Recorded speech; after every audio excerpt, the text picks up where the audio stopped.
ill-fated sequel, the true story of a pioneering astronaut, and an acclaimed drama about a guy who falls for a doll. Ryan Gosling may be one of Hollywood's most bankable A-listers, but he's also appeared in more than a few box office duds. On paper, an action thriller starring Ryan Gosling opposite the equally charming Chris Evans seems like an absolute win. Yet, The Gray Man wound up being a perplexingly dull exercise in exploring the limits of franchise filmmaking when stripped of recognizable characters. The film landed on Netflix in 2022, receiving mixed to negative reviews from critics. Most reviewers found it to be bland, if occasionally punchy, though many noted its cast wasn't necessarily to blame. In a 2 out of 4 star review, RogerEbert.com acknowledged the cast's incredible screen presence and charisma, while NPR conceded that Gosling and Evans were an effective matched set. However, the New York Times wrote that the film failed to explore the potential complexities of Gosling's character. The outlet went on to add that the staging of some action sequences left one to wonder whether or not the directors had faith in Gosling's ability to perform his own stunts. First Man was another idea that sounded excellent on paper, seeing as it reunited Gosling with La La Land director Damien Chazelle. The 2018 film, a biopic about the legendary astronaut Neil Armstrong, actually garnered favorable reviews and even became a serious awards season contender. Neil, when you learned you were going to command this flight, were you surprised, overjoyed? I was pleased. So why is this film still one of Gosling's biggest failures? Because for an Oscar-worthy reunion of a bankable Hollywood star and a director quickly on the rise, First Man surprisingly didn't take off at the box office. There are plenty of reasons why First Man bombed, key among them that it was released against hits like Venom and A Star is Born. In hindsight, it arguably shouldn't have been too shocking that a Marvel movie and a film starring Lady Gaga would fare better financially than an artsy space-age drama. First Man ultimately made just $105 million worldwide against a lofty budget of around $70 million. Gosling has experienced more than his fair share of arguably undeserved box office bombs, but perhaps none are more pronounced than Blade Runner 2049. Acclaimed director Ridley Scott, who helmed the first Blade Runner in 1982 and served as an executive producer on the Denis Villeneuve-directed sequel, told Al Arabiya that the length of 2049 was largely to blame for its disappointing run. He told the outlet, "It's slow, long, too long. I would have taken out half an hour." Though length and pacing are sound criticisms, they would better explain any negative reviews rather than why people chose not to even make the effort to see the film in theaters, despite critics being largely positive about the film. For their part, Villeneuve and Warner Brothers chalked the poor performance up to the smaller-than-expected Blade Runner fanbase. There were also concerns about the film's vague marketing campaign, which relied on the admittedly gorgeous visuals and tone that Villeneuve captured rather than what the film had to offer in terms of story.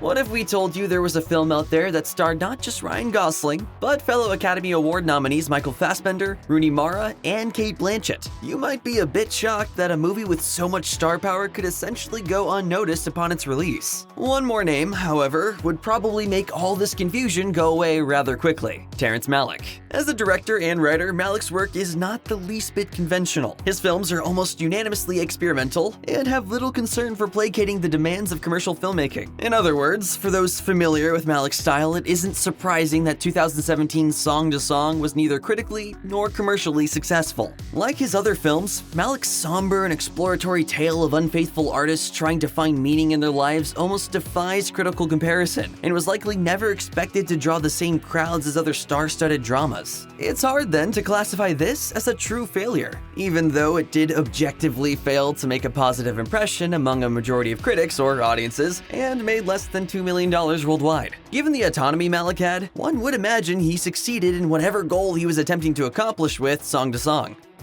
Yet another certified Gosling classic that dramatically underperformed at the box office. The Nice Guys is one of many 2010s bombs that's actually worth watching. Blade Runner 2049 and First Man, as great as they are, have a significantly narrower target audience than this hilarious buddy cop action comedy, which features a strangely perfect duo in Gosling and co-star Russell Crowe. I think I'm invincible.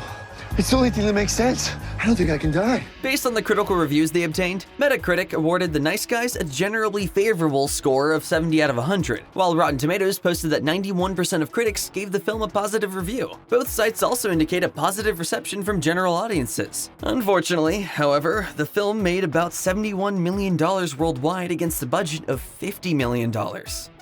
If you ask critics and audiences for their opinion on 2014's Lost River, they'll likely tell you there's nothing incredibly special about it. Except, of course, that it was the first and last film written and directed by Gosling. Chances are, you've probably never heard of Lost River, and might have been entirely unaware that Gosling once stepped behind the camera for an ambitiously surreal film starring a whole host of recognizable names, including Saoirse Ronan and Matt Smith, to name a couple. In spite of the cast and an audacious story, the film failed to break out of the festival circuit, and made a total of just $615,500. Still, there's an argument to be made that if Lost River were released today, Gosling's work might have found a larger audience, especially if you take his current level of fame into account.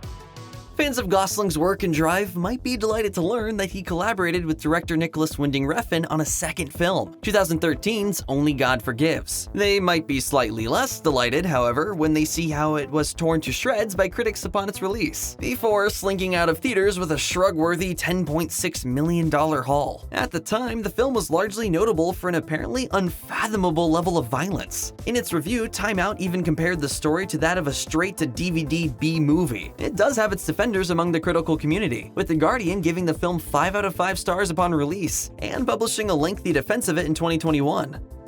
Though they're best known for dancing through Los Angeles together in La La Land, Gosling and Emma Stone had actually already collaborated twice before at that point. In 2011, the pair played love interests in Crazy Stupid Love, which grossed a very fair $145 million.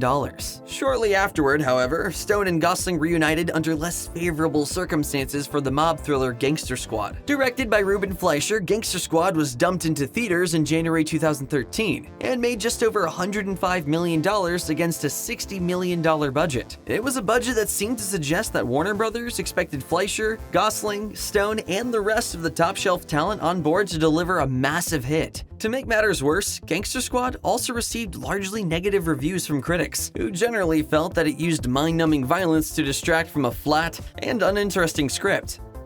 Every film on this list has at least a handful of apologists claiming that they aren't nearly as bad as critics let on. That's all fine and good, but you know what no other film but All Good Things has going for it? It actually helps solve one of the most infamous murder mysteries of the 20th century. In All Good Things, a critical and commercial flop that debuted in 2010, Gosling plays David Marks, a would-be Manhattan real estate heir who becomes increasingly erratic, to the point that he potentially kills 3 different people. The film was so clearly based on the real-life case of Robert Durst, the late Manhattan real estate heir connected to the alleged deaths of 3 people, that Durst himself called director Andrew Jarecki and agreed to be interviewed. To make a very long story short, their interactions led to the production of the HBO docuseries The Jinx, during which Jarecki and his crew managed to uncover evidence that would eventually see Durst convicted of killing his best friend, Susan Berman. What the hell did I do? Kill them all. Of course. Shortly after his trial, Durst died of natural causes. As beloved as Barbie was, there are probably more than a few cinephiles out there who feel it was only the second best film about Gosling falling desperately in love with the doll. The 2007 dramedy Lars and the Real Girl stars Gosling as an awkward and socially isolated young man who develops a relationship with a lifelike doll he orders from an adult online shop. Where did you meet this person? On the internet? In order to support him through his struggles with the underlying issues of his delusion, Lars's family and friends pretend the doll is real. Lars and the Real Girl received largely positive reviews upon its release, with writer Nancy Oliver even netting an Academy Award nomination for Best Original Screenplay. However, it's yet another great Gosling film that barely registered at the box office, grossing less than $11.3 million against a budget of $12 million. By some standards, the worst film Gosling has ever appeared in, there isn't much nice to say about 2005's Stay. This bewilderingly convoluted psychological drama follows a psychiatrist who becomes obsessed with preventing the death of one of his patients. Gosling plays Henry, an artist and college student involved in a car crash who has a mysterious connection to the psychiatrist. Stay debuted to overwhelmingly negative reviews, which mostly criticized its apparently aimless yet overwrought plotting that bordered on pretentious. All this being said, it has garnered somewhat of a cult following over the years, particularly among those who enjoy tense and complicated films like those of David Lynch. It is also often praised by fans for its cerebral storytelling and passionate performances. Stay is even regarded by some as one of Gosling's most underrated films to date. The United States of Leland tells the story of a boy, played by Ryan Gosling, who is imprisoned in a juvenile detention facility after taking the life of another child. While inside, he ingratiates himself with a teacher, who in turn recognizes some human depth within the boy and bends certain rules in order to give him a more comfortable life. As such dramas go, many tragic and emotionally cathartic events ensue. However, this 2003 film performed terribly, both critically and commercially. All Good Things wasn't Ryan Gosling's first chance to play a dramatized version of a real-life killer. In 2002, he played high school killer Richard Haywood in the Sandra Bullock crime thriller Murder by Numbers. In the film, Gosling's character and another student abduct and kill a woman before attempting to frame an innocent man for the deed. Unfortunately, its arguably outsized $50 million budget made financial success a tough task, while critics mostly dismissed the film. 2001's The Believer provided Gosling with one of his earliest and arguably most challenging starring roles, as well as his first movie that was a critical hit but commercial failure. Unlike The Nice Guys and Lars and the Real Girl, however, this film is far more difficult to watch and far darker in terms of its subject matter. The Believer follows the story of Danny, played by Gosling, a fictionalized version of the real-life neo-Nazi Dan Burroughs. In 1965, a New York Times expose revealed that Burroughs was actually Jewish, despite having relentlessly and genuinely advocated for violence against Jewish people. The film made $1.3 million against the budget of $1.5 million, failing to recoup its cost by a significant margin.